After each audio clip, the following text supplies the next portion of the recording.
اپنی اپنی عبادات کی قبولیت، بیماروں کی شفا اور مرحومین کی مغفرت کے لیے ایک مرتبہ پھر صلوات پڑھے محمد و آل محمد کی ذات۔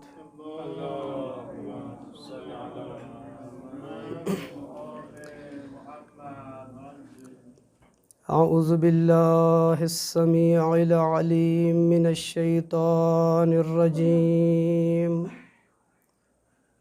بسم اللہ الرحمن الرحیم، لا حول ولا قوة الا باللہ العلی العظیم، سبحان ربک رب العزة عما یصفون، والحمد للہ رب العالمین، والصلاة والسلام علی سیدنا و نبینا و حبیب قلوبنا و طبیب نفوسنا و شفیع ذنوبنا مولانا و مولا الثقلین ابی القاسم محمد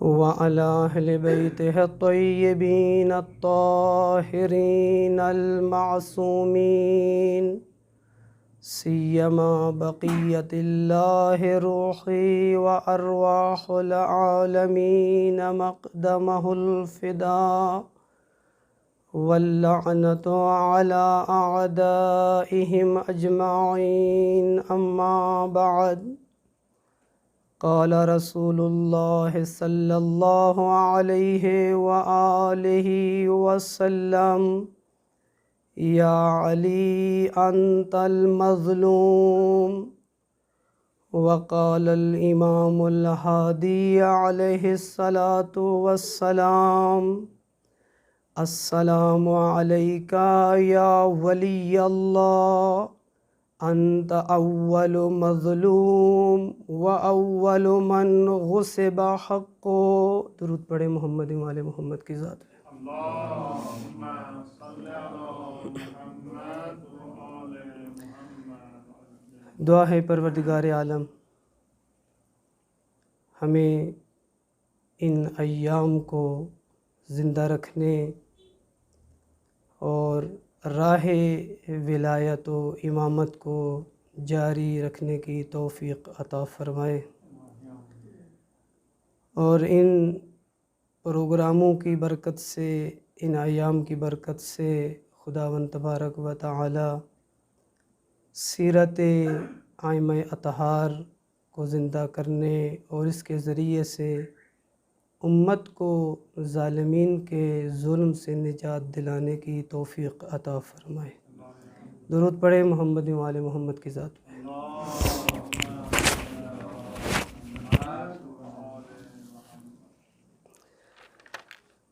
روز شہادت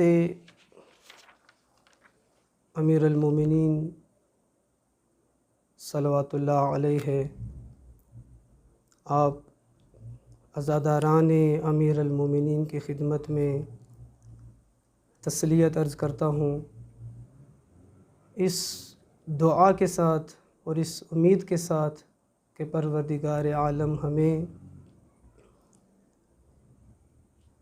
زندگی اور سیرت اور معارف علی ابن ابی طالب سے آشنا ہونے اور اپنی زندگی کو اس سے منور کرنے کی توفیق عطا فرمائے۔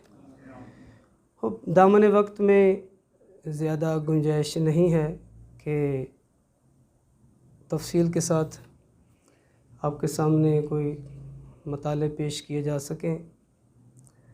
مختصر وقت میں چند ایک گزارشات آپ کی گوش گزار کرنی ہیں۔ امیر المومنین کی زندگی آپ کی حیات مبارکہ مختلف ابعاد پر، مختلف پہلوؤں پر مشتمل ہے۔ اگر کوئی انسان کسی کی معرفت حاصل کرنا چاہتا ہے، کسی کو سمجھنا چاہتا ہے، تو جب تک اس کی زندگی کے تمام پہلوؤں پر اس کی نگاہ نہ ہو، اس کو سمجھے نہیں، اس کا مطالعہ نہ کرے، اس وقت تک انسان کسی دوسرے کی معرفت مکمل حاصل نہیں کر سکتا۔ جب ہم ائمہ اطہار کی زندگیوں کی طرف نگاہ کرتے ہیں اور چاہتے ہیں کہ ہم ان کی معرفت حاصل کریں، تو پہلے مرحلے پہ ہمیں یہ دیکھنا ہوگا کہ ائمہ کس جگہ پہ بیٹھے ہوئے ہیں۔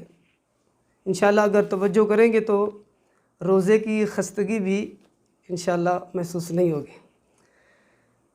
ائمہ کس جگہ پہ بیٹھے ہوئے ہیں؟ خدا نے ائمہ اطہار کو انبیاء کی جگہ پہ رکھا، امیر المومنین کو رسول اللہ کی جگہ پہ بٹھایا، آگے جانشین پیغمبر قرار دیا۔ اب جب ہم شخصیت امیر المومنین کو سمجھنا چاہتے ہیں، مطالعہ کرنا چاہتے ہیں، تو پہلے ہمیں سمجھنا پڑے گا کہ رسول اللہ کی شخصیت کیا تھی، خدا نے رسول اللہ کو کون سا مقام عطا کیا تھا، خدا نے رسول اللہ کو کون سی ذمہ داریاں دے کے بھیجا تھا، کون کون سے ابعاد اور پہلو رسول اللہ کی زندگی اور حیات مبارکہ میں موجود تھے۔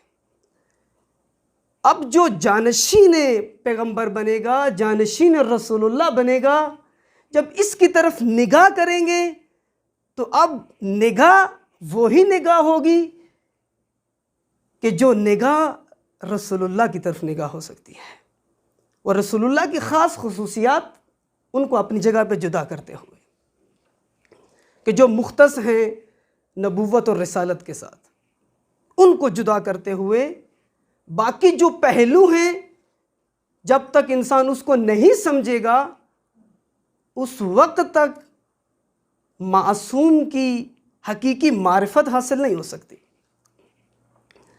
اس لیے ایک استاد بزرگوار کا ایک جملہ مجھے یاد آ گیا، وہ فرما رہے تھے کہ ایک معرفت ہے جو ہم ظاہری قضایا اور واقعات کے ذریعے سے ہم امیر المومنین کی شخصیت کو سمجھنا چاہتے ہیں، جو کچھ تاریخ میں نقل ہوا، جو کچھ تاریخ میں آیا، کتابوں میں آیا، ان واقعات کے ذریعے سے ہم آ کے معرفت حاصل کرتے ہیں۔ لیکن ایک مرتبہ کہہ رہے تھے کہ ہم آئیں اور خود علی کے ذریعے سے علی کو سمجھیں، ذات علی کے ذریعے سے علی کو پہچانیں، اور جب آ کے ہم خود معصوم کی ذات میں جو پہلو اور جو ابعاد پائے جاتے ہیں ان پہ جب ہماری نگاہ ہوگی، اور اپنی حد تک ہم معصوم کی ذات پہ احاطہ نہیں کر سکتے، کامل معرفت نہیں حاصل کر سکتے، لیکن جتنی ہماری توان ہے، جتنی ہماری استعداد ہے، جتنی ہماری صلاحیت ہے، اس حد تک جب تک ہم معصوم کی زندگی کے مختلف پہلوؤں پہ نگاہ نہیں کر لیتے، اس وقت تک یہ جو روایت پڑھی جاتی ہے مَمَّاتَ وَلَمْ يَعْرِفْ امام زمانے ہی مَاتَ مِیتَةً جاہلیہ، انسان کبھی بھی اس روایت پہ عمل نہیں کر سکتا۔ لہذا اس لیے بہت ضروری ہے، اب وقت میں گنجائش نہیں کہ میں اس بات کو زیادہ پھیلا سکوں، امیر المومنین کی شخصیت کا مطالعہ مختلف پہلوؤں سے کیا جائے، اور اگر ہم نے نگاہ کر لی علی کی ذات پہ، جس کا تعارف رسول اللہ نے کروایا، جس کا تعارف قرآن نے کروایا، جس کا تعارف دوسرے معصومین نے کروایا، جس کا تعارف خود علی نے کروایا ہے، اگر کلام علی اٹھا کے دیکھیں، نہج البلاغہ کے اندر دوسرے مقامات پر علی کس طرح خود اپنی کلام میں متجلی نظر آتے ہیں۔ اگر انسان آئے اور اس نگاہ سے شخصیت امیر المومنین کو کا مطالعہ کریں، اس کے بعد پتہ چلے گا کہ علی کی مظلومیت کیا تھی۔ پہلے اصل شخصیت سمجھ آ جائے، اس کے بعد پتہ چلتا ہے کہ اس شخصیت پہ ظلم کون کون سے ہوئے تھے۔ یہ جو رسول اللہ نے فرمایا یا علی انت المظلوم، اے علی تم مظلوم شخصیت ہو، اور واقعاً علی جیسا مظلوم نہیں ملے گا اس دنیا میں۔ یہی میں نے آپ کے سامنے جو زیارت کا جملہ تلاوت کیا، امام ہادی علیہ السلام نے کیا فرمایا؟ السلام علیکہ یا ولی اللہ، اے ولی خدا آپ پر سلام ہو۔ اور اس کے بعد فرماتے ہیں انت اول مظلوم۔ اگر مظلومیت امیر المومنین کو دیکھنا ہے، پہلے امیر المومنین کے زندگی کے مختلف پہلوؤں کو ہمیں دیکھنا پڑے گا۔ علم علی کی طرف نگاہ کرنا پڑے گی، شجاعت علی کو دیکھنا پڑے گا، اخلاق علی کو دیکھنا پڑے گا، امامت و ولایت علی کو دیکھنا پڑے گا، تمام پہلوؤں پہ۔ اور پھر آئیں آ کر دیکھیں علی پہ ظلم کس کس اعتبار سے ہوئے۔ مگر رسول اللہ کے بعد کوئی علی سے بڑا عالم تھا؟ مگر رسول اللہ کے بعد علی سے بڑا کوئی اخلاق کا پیکر تھا؟ پیغمبر کے بعد آیا علی سے بڑھ کر کوئی شجاع تھا؟ علی سے بڑھ کر کوئی صاحب بصیرت تھا؟ علی سے بڑھ کر کوئی خدا کی بارگاہ میں حق عبودیت ادا کرنے والا تھا؟ علی سے بڑھ کر کوئی اس جانشینی کا حق رکھنے والا تھا؟ علی سے بڑھ کر کوئی ایسا تھا کہ رسول اللہ نے جگہ جگہ پر جس کی خلافت و امامت کا تعارف کروایا ہو؟ جب ایک طرف انسان ان کمالات کو دیکھتا ہے، اس شخصیت کو دیکھتا ہے، ان فضائل کو دیکھتا ہے، پھر انسان کو پتہ چلتا ہے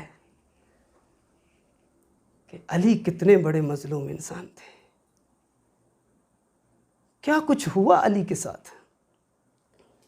لیکن افراد پہ ظلم ہوتا ہے، 1 سال 2 سال، نہایتاً ان کی زندگی میں ان پہ ظلم ہوتا ہے۔ کم ایسے لوگ ہیں جن پر ان کی پوری زندگی ظلم ہوا ہو، لیکن علی، یعنی جتنے خدا نے علی کو کمالات عطا کیے، جتنے خدا نے علی کو فضائل عطا کیے، جتنی فضیلت و شرافت و کرامت خدا نے علی کو عطا کی، اس امت نے اتنے ہی زیادہ علی پہ ظلم کیے، اتنے ہی زیادہ مظالم علی پہ ڈھائے گئے۔ جب علی رسول اللہ کے دامن میں آتے ہیں، اس وقت سے آپ تاریخ اسلام کا مطالعہ کرنا شروع کریں، بعثت پیغمبر سے شروع کریں، رحلت رسول اللہ تک۔ یہ ایک زندگی کا حصہ ہے امیر المومنین کی، رحلت رسول اللہ سے لے کر ظاہری حکومت تک، جب ظلم کے پہاڑ ٹوٹے علی پر، تاریخ کے اوراق بھرے ہوئے ہیں علی کی اس ظلم کی داستان سے کہ جو رحلت رسول اللہ کے بعد علی پہ ظلم ہوئے، بیان نہیں انسان کر سکتا۔ اتنا سخت تو تھا کہ جب ایک مرتبہ علی گھر میں آتے ہیں، کیا دیکھتے ہیں؟ زہرا رو رہی ہیں۔ اتنے کٹھن حالات تو ہو گئے تھے علی کے لیے کہ دختر پیغمبر علی کے لیے گریہ کرتی ہوئی نظر آتی ہیں۔ علی کہتے ہیں بنت پیغمبر کیوں رو رہی ہیں آپ؟ زہرا کس وجہ سے آپ گریہ کر رہی ہیں؟ زہرا کہتی ہیں یا علی، میں نے سنا ہے لوگ آپ کو سلام نہیں کرتے، سنیے گا مظلومیت علی، آپ کو سلام نہیں کرتے لوگ۔ امیر المومنین کہتے ہیں زہرا، آپ نے ابھی داستان کا ایک حصہ سنا ہے، کاش بات یہاں تک ہوتی، لوگ مجھے سلام نہ کرتے۔ اے زہرا، اب امت نے مجھے یہاں پہنچا دیا کہ میں سلام کرتا ہوں، کوئی میرے سلام کا جواب نہیں دیتا۔ اپنے کانوں سے سنتے تھے، آنکھوں سے دیکھتے تھے علی کی شخصیت کو، علی کے کمالات کو جانتے تھے۔ مدینہ تھا، کوئی 50-100 سال کا زمانہ نہیں گزر گیا تھا کہ ایک نسل بدل گئی ہو۔ وہی اصحاب تھے، وہی رسول اللہ کی محفل میں بیٹھنے والے تھے، وہی تھے جنہوں نے غدیر کے میدان میں ولایت و امامت اور خلافت علی کی مبارکیں دی تھی۔ لیکن ایک مرتبہ کیا ہو گیا، کس طریقے سے حالات نے کروٹ بدلی، اور علی کو یہ دن دیکھنا پڑے کہ علی اسی مدینے میں لوگوں کو سلام کرتے ہیں، کوئی جواب دینے کے لیے تیار نہیں ہے۔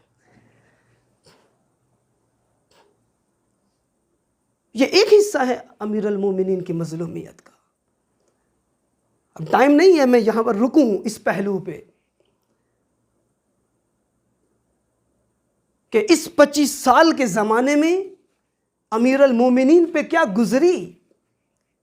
فقط ایک جملہ بیان کر دیتا ہوں، علی خود اپنا نوحہ پڑھتے ہیں، خود اپنا مصائب پڑھتے ہیں، خود اپنے اوپر ہونے والے ظلم کی داستان کو علی بیان کرتے ہیں۔ کہتے ہیں آؤ اگر سننا چاہتے ہو کہ 25 سال مجھ پہ کیا گزری، میں ایک جملے میں تمہیں بتا دیتا ہوں۔ فرماتے ہیں کہ اس طریقے سے میں نے 25 سال گزارے جیسے آنکھ میں کانٹا ہو، گلے میں ہڈی پھنسی ہوئی ہو۔ فی العین قضا و فی الحلق شجا۔ اور اس کے بعد علی فرماتے ہیں ارا تراسی نہبا، میں خود دیکھ رہا تھا، میری آنکھوں کے سامنے میری میراث کو لوٹا جا رہا تھا۔ یہ ایک آئینہ ہے اس 25 سال کے عرصے کو دیکھنے کے لیے۔ اس کے بعد ایک مرحلہ اور مظلومیت کا، وہ امیر المومنین کی ظاہری حکومت و خلافت کا ہے کہ جب یہ امت تنگ آ گئی فساد سے، فتنوں سے، اب ایک مرتبہ پھر انہوں نے امیر المومنین کی طرف رخ کیا۔ اب علی ان کو قبول کرنے کے لیے تیار نہیں ہے کہ اب میں کیا کروں اس امت کی زمام اپنے ہاتھ میں لے کے۔ رسول اللہ نے محنت و زحمت کے ساتھ تمہیں جہاں پہنچایا تھا، تم آج اس سے بہت دور جا چکے ہو۔ لیکن جب حجت تمام ہوئی پھر علی علیہ السلام نے قبول کیا۔ اب یہاں پر امیر المومنین کی مظلومیت کی ایک اور داستان شروع ہوتی ہے۔ 4 سال اور تقریباً 9 مہینے امیر المومنین کی حکومت کا زمانہ بنتا ہے۔ علی کون انسان جس کو خدا نے امام بنا کے بھیجا، امت کا ہادی بنا کے بھیجا، امت کا رہنما بنا کے بھیجا، جس نے آ کے اس امت کو ہدایت کرنی ہے، اس امت کو ضلالت و جہالت و گمراہی سے باہر نکالنا ہے، اس امت کو ظلم و ستم سے نجات دلانی ہے، اس امت کو موحد بنانا ہے، خدا پرست بنانا ہے، اخلاق کا پیکر بنانا ہے، معلم بشریت بنانا ہے۔ لیکن علی کو کن کاموں میں لگا دیا گیا؟ کتابیں اٹھا کے دیکھیں، یہ 4 سال اور 9 مہینے کا عرصہ جو امیر المومنین نے حکومت کی، مسلسل جنگوں میں مصروف رہے علی۔ کبھی ناقصین کے ساتھ، کبھی قاسطین کے ساتھ اور کبھی خوارج مارقین کے روپ میں علی کے سامنے نظر آتے ہیں۔ یہ کوئی کفار نہیں تھے، یہ کوئی مشرکین نہیں تھے کہ علی کو جن سے جنگ کرنا پڑی، علی کو جن سے لڑنا پڑا۔ یہاں پر علماء ایک جملہ کہتے ہیں کہ امیر المومنین اور رسول اللہ کی جنگوں میں بہت فرق تھا۔ رسول اللہ کے میدان میں اور علی کے میدان میں بہت فرق تھا۔ ٹھیک ہے، بہت سخت زمانہ تھا رسول اللہ کا، بہت مشکلات کا زمانہ تھا، بہت بڑا جہاد کیا رسول اللہ نے، لیکن جو رسول اللہ کے دشمن تھے وہ معلوم تھے۔ وہ دشمن کے چہرے میں رسول اللہ کے سامنے آتے تھے، اور اگر کوئی منافق آ جاتا تو خدا قرآن کے ذریعے سے، جبرائیل کے ذریعے سے منافقی پہچان کروا دیتا۔ لیکن امیر المومنین کو کن کا سامنا کرنا پڑا؟ جو قرآن ناطق کے سامنے تلوار اٹھاتے تھے قرآن کی تلاوت کر کے۔ ایسے طبقے کا مقابلہ کرنا آسان نہیں ہوتا، جہاں پر آپ کے مقابلے میں اصحاب کا روپ اختیار کیے ہوئے موجود ہوں، اصحاب رسول اللہ کا پروٹوکول لے کے عوامی حمایت کے ساتھ جو آپ کے مقابلے میں آئے ہوں، حتیٰ زوجہ رسول بھی آپ کے مقابلے میں کھڑی ہو، ساری ساری رات نمازیں پڑھنے والے، سجدے کرنے والے، قرآن کی تلاوت کرنے والے آپ کے مقابلے میں تلوار لے کے کھڑے ہوں، اور وہ بھی دین کے نام پہ، اور وہ بھی قرآن کے نام پہ، پرچم توحید کے نام پہ۔ اس میدان میں جنگ کرنا ہر کسی کا کام نہیں ہے۔ صفین کے میدان میں لوگ قرآن نیزوں پہ دیکھ کے گھبرا گئے تھے، پریشان ہو گئے، تلواریں نیام میں رکھ لیں۔ یہ کیا ماجرا ہے؟ ہم قرآن سے لڑ رہے ہیں۔ یہاں پہ رہبر کو ضرورت پڑتی ہے عمار کی۔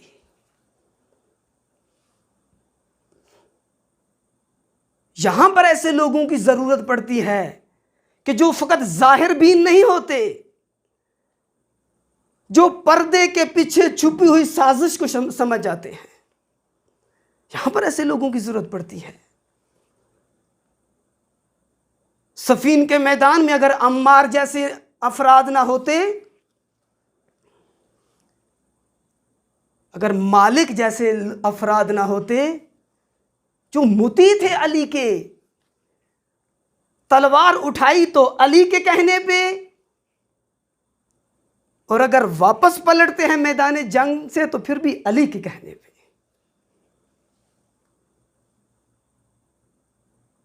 اس میدان میں لڑنا اتنا آسان نہیں تھا علی کے لیے۔ لیکن آپ دیکھیں ان جنگوں کے ذریعے سے امیر المومنین کو اصل ہدف سے انہوں نے کس طریقے سے دور کیا، جنگوں میں مصروف رکھا، لڑائی میں مصروف رکھا، لشکر کی تیاری میں مصروف رکھا۔ امیر المومنین کو فرصت ہی نہیں دی انہوں نے، اور آئیں اور آ کر جیسے علی امامت کرنا چاہتے ہیں اس طریقے سے امامت کریں۔ یہ ایک المیہ تھا، یہ ایک پہلو تھا۔ بس یہاں تک 3 گروہ سامنے آئے علی کے، جنہوں نے آ کر علی کے سامنے یہ محاذ کھولے۔ لیکن داستان یہاں ختم نہیں ہوئی، یہاں اور کچھ طبقے تھے کہ جن کا کردار شاید ان سے بھی زیادہ ہو۔ اور ان میں سے ایک گروہ وہ ہیں خواص اہل حق جو ساکت ہو گئے. رحلت رسول اکرم صلی اللہ علیہ وآلہ وسلم. درود پڑھے پیغمبر کی ذات پہ.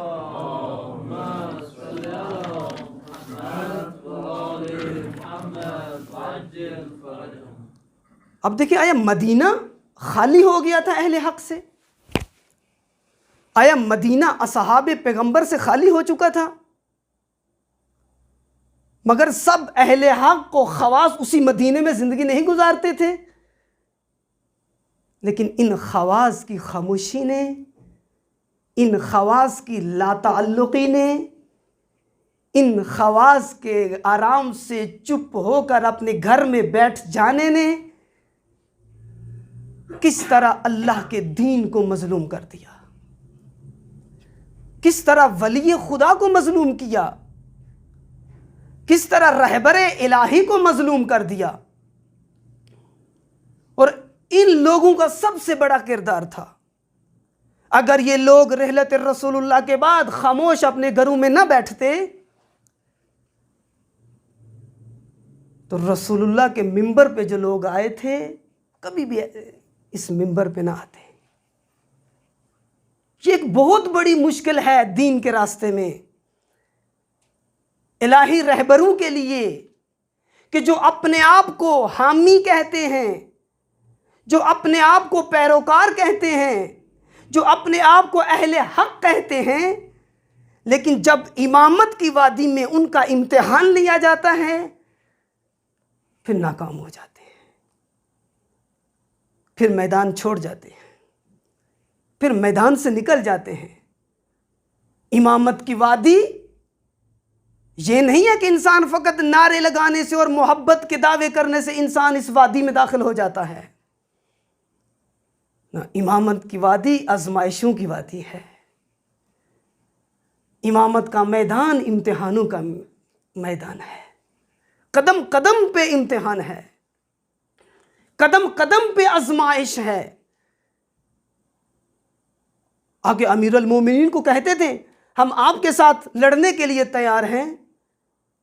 علی نے چھوٹی سی آزمائش لی، اس میں بھی کامیاب نہ ہو سکے. چھوٹا سا امتحان لیا، اس میں بھی کامیاب نہ ہو سکے. یہ ایک اور باب تھا امیر المومنین کی مظلومیت کا، اور ایک اور علی کی مظلومیت کا باب، کہ یہاں پر علی سب سے ممتاز نظر آتے ہیں اس مظلومیت میں. بہت سے مظلوم گزرے ہیں، لیکن ان کے دنیا سے جانے کے بعد مظلومیت ختم ہو گئی. لیکن علی ایسے مظلوم ہیں کہ جو اپنی زندگی میں بھی مظلوم تھے، شہادت سے پہلے بھی مظلوم تھے، لیکن جب شہادت ہو گئی اس کے بعد بھی علی کی مظلومیت ختم نہیں ہوئی. خود علی فرماتے ہیں میری قبر کا نشان مٹا دینا. کتنے سالوں تک بنو امیہ نے علی کی شخصیت کو مٹانے کے لیے نماز جمعہ کے خطبوں میں علی پہ سب و شتم کیا.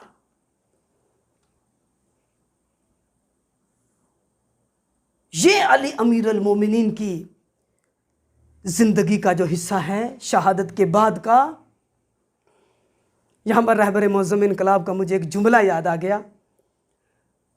فرماتے ہیں امیر المومنین کی 3 خصوصیتیں تھیں.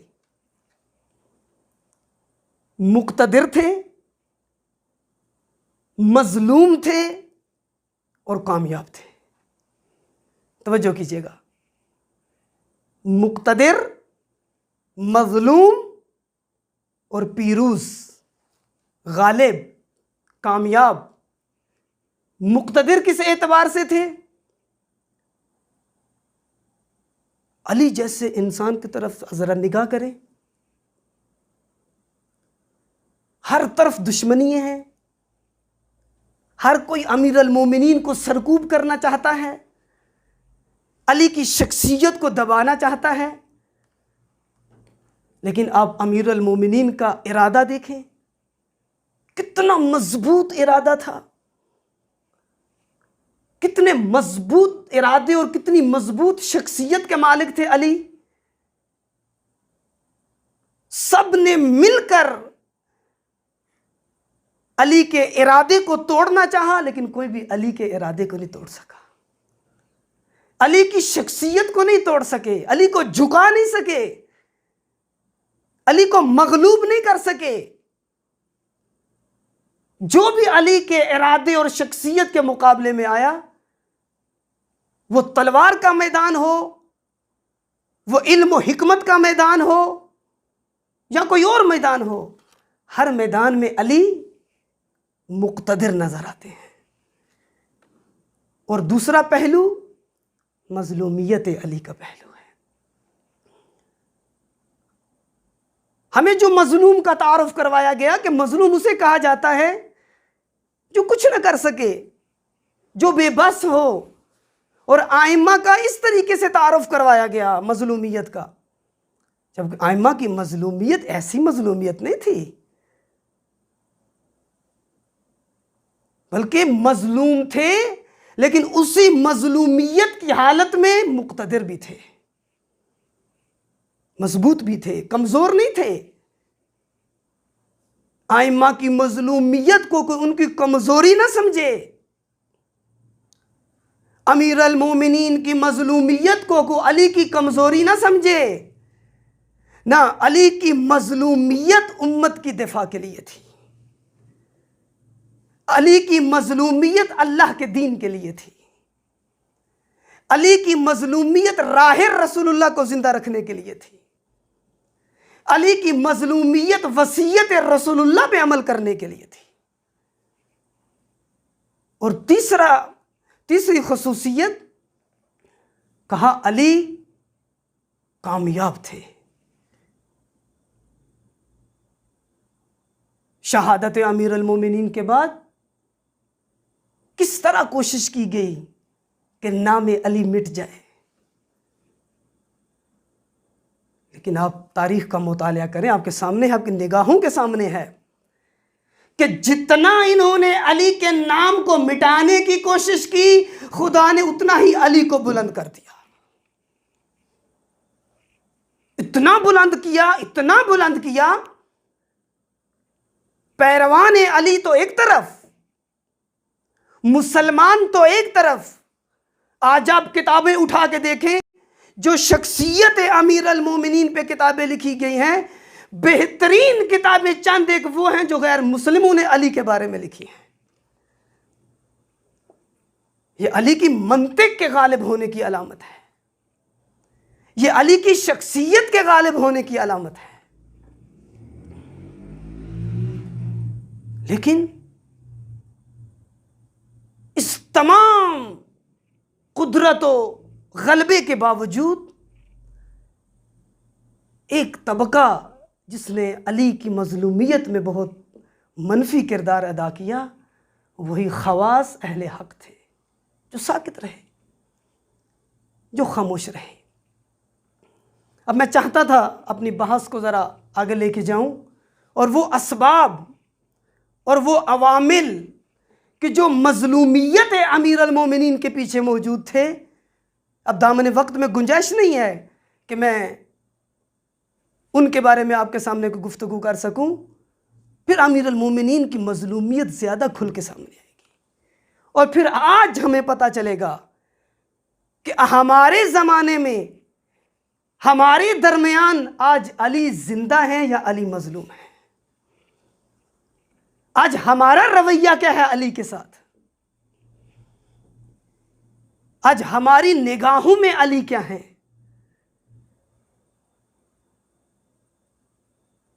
علی شعر پڑھنے، قصیدے پڑھنے، حامی ہونے کے ذریعے سے علی زندہ نہیں ہے۔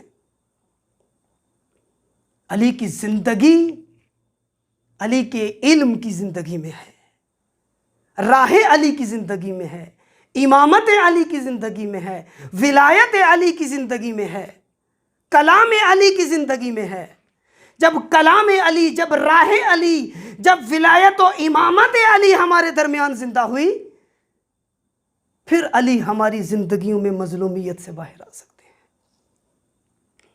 وگرنہ جیسے اس زمانے میں علی کبھی کنویں میں جا کے اپنے اسرار بیان کرتے تھے، کبھی صحرا میں چلے جاتے، ریت پہ بیٹھ کے علی اپنے اسرار بیان کرتے، ہمارے ہوتے ہوئے بھی علی ایسا ہی کریں گے۔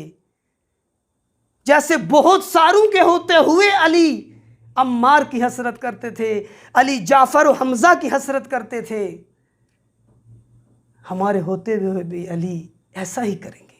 آج کے علی، وقت کے علی، ہمارے زمانے کے علی، ہم موجود ہوں اور آج وقت کا علی، وقت کا رہبر، وقت کا پیشوا، وقت کا امام عمار کی حسرت کرتا ہوا نظر آئے۔ اس زندگی امیر المومنین کو اپنے معاشرے میں لانے کی ضرورت ہے، اور اپنے معاشرے میں اسے مجسم کر کے پیش کرنے کی ضرورت ہے کہ علی کی جو مظلومیت تھی، کہیں ایسا نہ ہو کہ آج ہمارے زمانے میں وہ تکرار ہو جائے۔ مظلوم عالم ہے علی، آج روز شہادت امیر المومنین ہے۔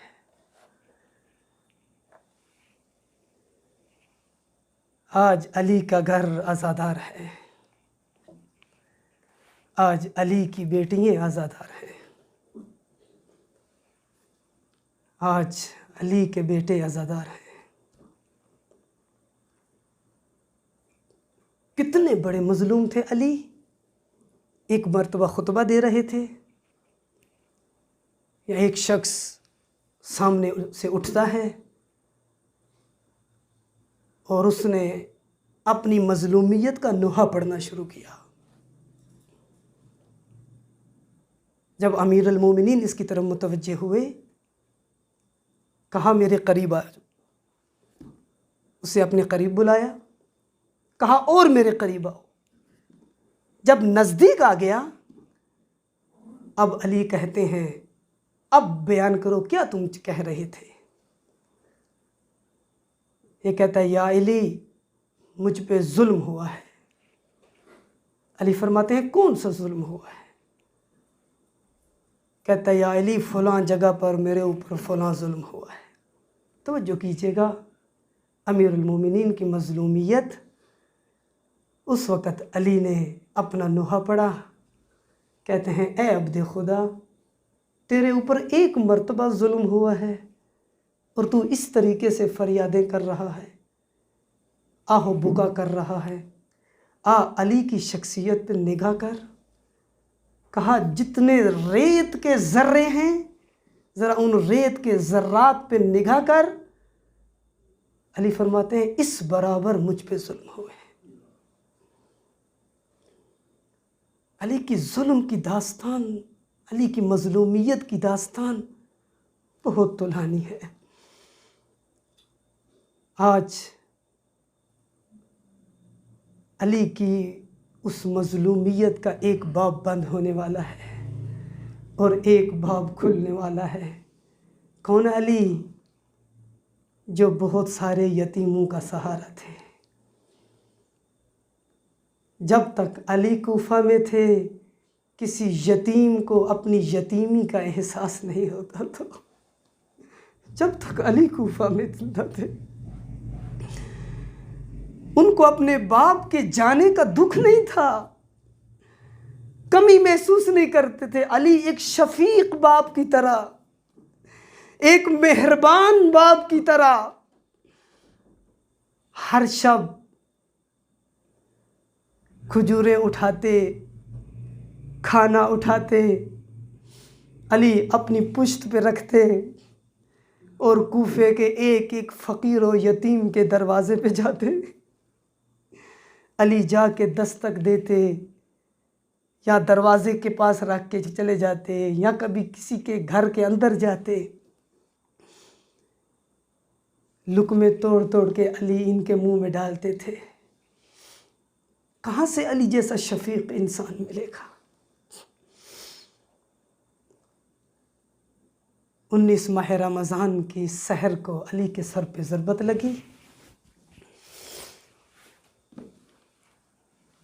علی نے اس رات کوفہ کے یتیموں اور مسکینوں کو کھانا دیا، ان کو دودھ دیا، ان کے کھانے کا اہتمام کیا۔ علی اپنے گھر میں واپس آ گئے۔ ان بچوں کو پتہ نہیں تھا کہ آج کے بعد ہم اس مہربان کو نہیں دیکھ سکیں گے، ان کو علم نہیں تھا، لیکن امیر المومنین جانتے تھے۔ بار بار رات کی تاریکی میں صحن میں آتے ہیں، ایک مرتبہ آسمان کی طرف نگاہ کرتے ہیں، خدایا رات تو یہی تھی جس کا مجھے وعدہ دیا گیا تھا۔ رسول اللہ نے پہلے ہی بتا دیا تھا، یا علی ماہ مبارک رمضان میں آپ کے اس ریش کو خون سے خضاب کیا جائے گا۔ ضربت لگی، امیر المومنین بستر بیماری پہ موجود ہیں۔ طبیب آتا ہے، آ کے طبیب نے امیر المومنین کے زخم کا مطالعہ کیا، ایک مرتبہ بجھی ہوئی نگاہ سے امام حسن کو دیکھا۔ امام حسن سمجھ کے بابا کے بچنے کی کوئی امید نہیں۔ طبیب کہتا ہے ایک راہ حل ہو سکتا ہے، اور وہ یہ کہ اگر دودھ کا اہتمام ہو جائے شاید زہر کا اثر کم ہو جائے۔ عزادارو، اب جب دودھ کا نام آیا، یہ بات کوفہ کے کوچوں میں پھیلی کہ امیر المومنین کو دودھ کی ضرورت ہے۔ اب وہی یتیم علی ہر رات جن کے دروازوں پہ جاتے تھے اور جا کر ان کو دودھ دیا کرتے تھے، ان کو کھانا دیا کرتے تھے، اب جب ان کو پتہ چلا کہ اب ہمارے مہربان کو دودھ کی ضرورت ہے، ہاتھوں میں دودھ کے پیالے اٹھائے ہوئے یہ علی کے دروازے پہ آ گئے۔ اب یہ یہاں پر میں ایک جملہ کہوں گا، پتہ نہیں کہاں سے ان غریبوں کو دودھ مل گیا۔ آج سے پہلے تو علی ان کے پاس دودھ لے کے جاتے تھے اور یہ دودھ پیا کرتے تھے، لیکن جب ان کو پتہ چلا کہ امیر المومنین کو دودھ کی ضرورت ہے، پتہ نہیں کہاں سے اہتمام ہو گیا، دودھ کے پیالے اٹھائے ہوئے علی کے دروازے پہ موجود ہے۔ ادھر گھر کے اندر کیا ماحول ہے؟ امیر المومنین بستر پہ موجود ہے، علی کے بیٹے بیٹھے ہوئے ہیں، سب رو رہے ہیں۔ امیر المومنین سب کو تسلیاں دے رہے ہیں۔ امام حسن روتے ہیں، علی تسلی دیتے ہیں، امام حسین روتے ہیں، علی تسلی دیتے ہیں۔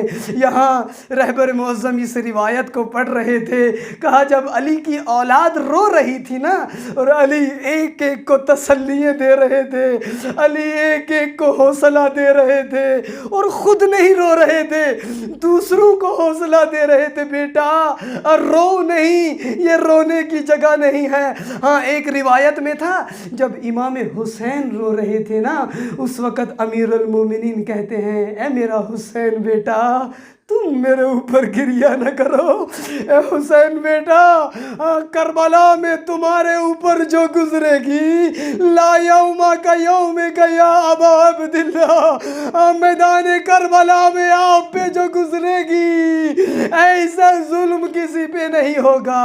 ہاں جب بیٹے رو رہے تھے نا، اسی اثناء میں زینب ام کلثوم سامنے آتی ہیں۔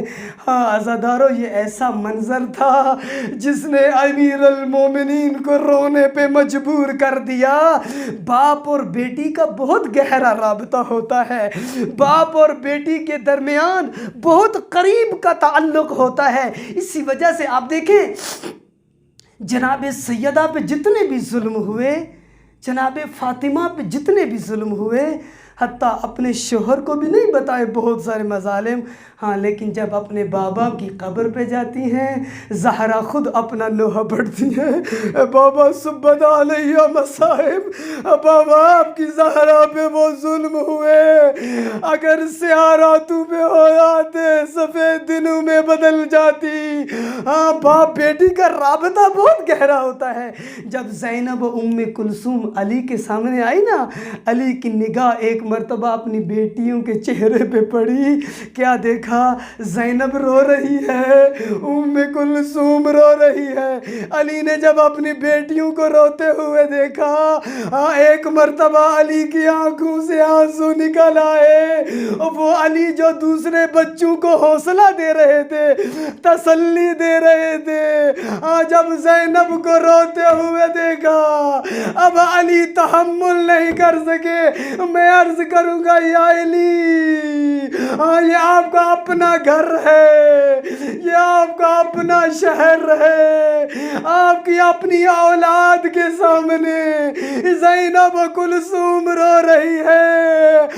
پتہ نہیں وہ کربلا کا منظر کیسا آپ نے دیکھا ہوگا، اسی کوفہ میں جب آپ کی یہی بیٹی آئی تھی، سر پہ چادر نہیں، اور نہ محرموں کے مجمع سے زینب کو گزرنا پڑا۔ الا لعنت اللہ علی قوم الظالمین وسیعلم الذین ظلموا ای منقلب ینقلبون۔ پروردگار اعلیٰ بحق محمد و آل محمد ہمارا اس جگہ پر بیٹھنا اپنی بارگاہ میں عبادت شمار فرما، ہم سب کی توفیقات خیر میں اضافہ فرما۔ پروردگار اعلیٰ راہ ولایت اور در ولایت سے متمسک رہنے کی توفیق عطا فرما۔ پروردگار اعلیٰ بحق محمد و آل محمد ہم سب کا خاتمہ بالخیر فرما، اپنے حجت امام زمانہ کے ظہور میں تعجیل فرما۔ اللہم صلی علی محمد و آل محمد وعجل فرجہ۔